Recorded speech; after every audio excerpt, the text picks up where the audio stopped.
Ladies and gentlemen, you are watching yet another episode of Eric Lima Shenanigans of 1977. And it's Saturday night, and you know what that means. It's time for the AEW Collision Event Center. And now, here's the man who's always been on a collision course with his brain half the time, Eric M. Lima. Thank you very much, Mr. Announcer, sir. Well, hello there, everyone. Welcome to yet another episode of Eric Lima Shenanigans of 1977, episode 1276 of the show. And this is the AEW Collision Event Center for March the 16th, 2024. And it's 10:11 p.m. right now. Collision was over not too long ago. Now, a little bit of change next week's schedule, even though I'm back working Monday. As far as the video uploads, there will be a 2-for-1 special for Wednesday from AEW Dynamite and Rampage. That's right. Rampage will be airing Wednesday after Dynamite because this coming Friday starts the NCAA Men's Basketball Tournament. March Madness is in the air, so they're going to be airing they'll be airing all the basketball games on TNT. Due to that, they're moving AEW Rampage to this Wednesday. So this is going to be very interesting, to say the least, of how everything is going to work. This is going to be a lot of fun because there's 2 women's tag team matches in 3 hours. So the women get to be showcased more on AEW. I'm really excited about that. In fact,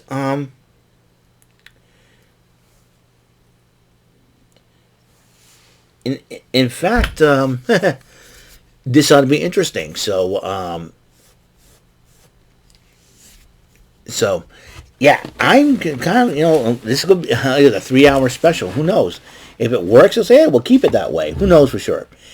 Let's start off with a great matchup on Collision. Bryan Danielson went one-on-one with former Ring of Honor Pure Champion Katsuyori Shibata. This matchup It was a mind-blowing matchup. It was one of the best matches I've ever seen. It was a great matchup indeed. Bryan Danielson, I should say, is a former Ring of Honor Pure Champion himself. So these 2 guys went at it, and just hole for hole, move for move. And Bryan Danielson ended up winning in the end with a pinfall.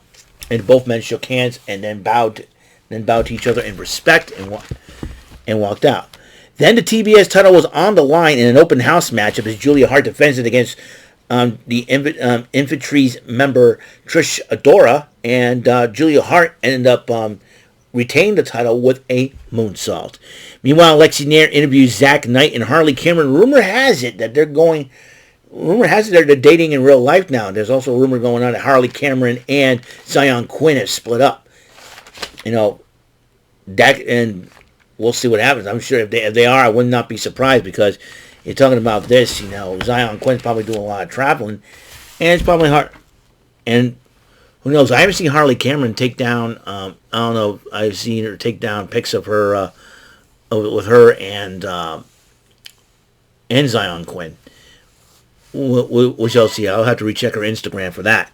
So, because if Zach Knight and Harley Cameron are actually dating in real life, oh boy. Anyways, so looks like Zack Knight and Harley Cameron were addressing Ruby Soho and Angela Parker, and a little bit more in that situation. Daniel Garcia went one-on-one with Lee Moriarty. Heck of a matchup between those two, but Daniel Garcia ended up winning the matchup. And then PAC went on one-on-one with Aaron Solo, and PAC ended up winning the matchup. And then he grabs the microphone, addressing the Ottawa crowd, and the EW locker room says, I'll cause trouble. I'll find trouble. I'll cause it myself. Basically. Bryan Danielson was doing a little bit of meditating, and he was addressing Will Ospreay, as Will Ospreay does challenge him for a matchup at AEW Dynasty. That match is happening. So we will we'll get in that situation. Speaking of Blackpool Combat Club, his teammate, Claudio Castagnoli, went one-on-one with Lance Archer. This was a heck of a matchup. And then it was starting going Claudio's way when he started doing the giant swing on Lance Archer, till Dutch and Vincent of the Righteous got involved, and they started attacking him. which prompted Bryan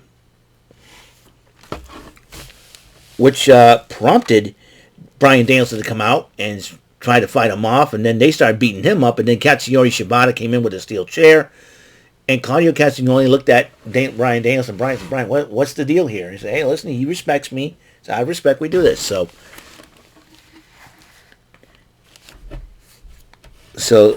there's that. Then Lexington interviewed Angela Parker and Ruby Soho. Angela Parker wants to fight Zack Knight. Ruby Soho said, "This is what they're trying to do. This is what they want you to do. They're trying to lure you in." And then Angela Parker's being angry and frustrated, and everything else in between. In the meantime, between time. Oh, by the way, this is my Rock shirt once again that I bought. If you check out the last episode, I'll probably wear it tomorrow. Who knows for sure. And whoops. So Ruby Soho basically trying to keep a cool head. He says cool heads will prevail. So we'll see. Hopefully we'll still see that matchup. We'll see if anybody get involved. It'll be something else. Let's see where. All right, Kyle O'Reilly went 1-on-1 with Brian Keith. It was a heck of a matchup, and then back and forth between these two gentlemen.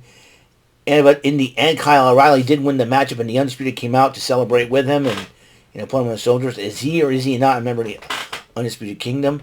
I think Kyle O'Reilly, I think the reason why he asked them to let him fight on his own, to try to get his footing back since he recovered from possibly a career-ending injury. But thank goodness that he's back and looks great, looks good. And I saw Roderick Strong wear the glass say, "Hey, Ned Flanders is here." Hi ho, neighborinos. Anyways, Lexington interviewed Deonna Purrazzo and Thunder Rosa, and as they get ready for their tag match against Mariah May and the AEW Women's World Champion Timeless Toni Storm.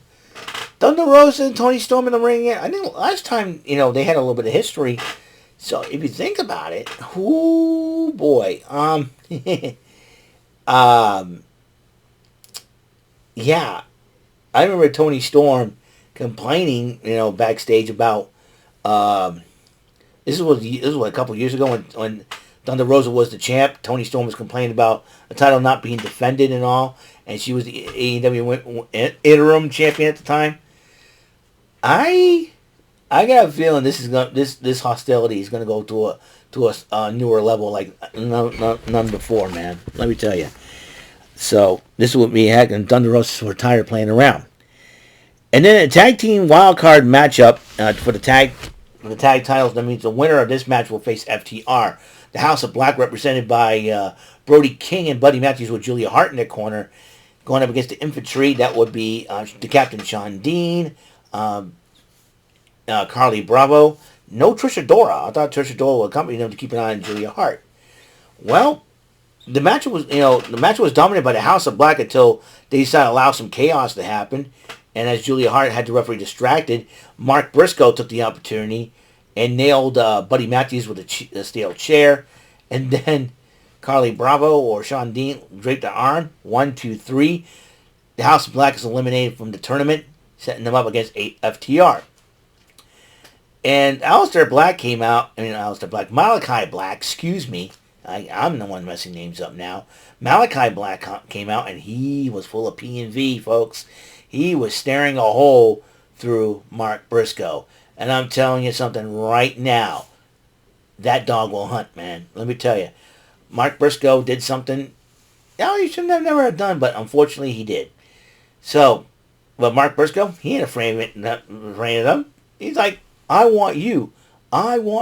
So that's going to be something. To end the night, Adam Copeland was addressing the Ottawa crowd and Christian Cage. And he said he had talked to a couple of people that he knew. And he decided, one's called Barbie, the other's called Janice. I said, I know who he was referring to, Mick Foley and Joseph Park, a.k.a. Abyss. And he says he's got, in that box, Spike. A 2x4 with spikes at the end of it. And basically, He's going to make Christian say, I quit, and I think that weapon will probably force him to say those words, I quit, and we may end up having a new TNT champion this coming Wednesday. We'll find out, won't we?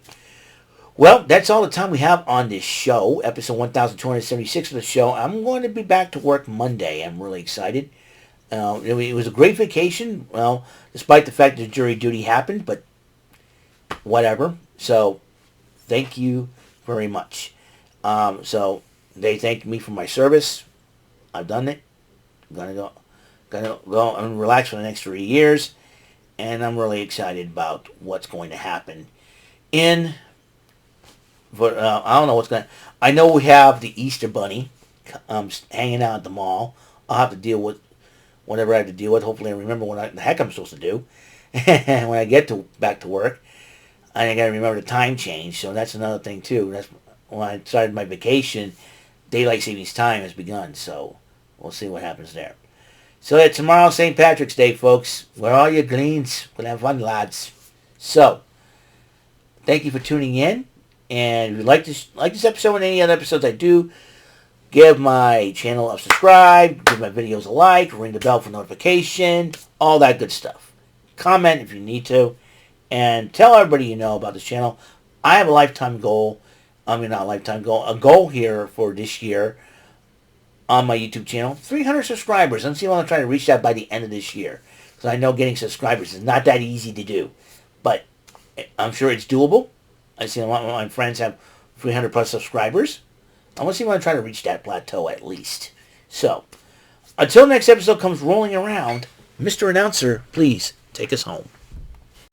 That is all for today's episode. This is your announcer speaking for Eric Lima Shenanigans of 1977. A Big Beefy E, do it for Bob Saget Productions, and in association with a Raven Bofa Telepictures and Distribution. Thank you for watching today's episode. Tune in next time for another episode of Eric Lima Shenanigans of 1977. Goodbye for now.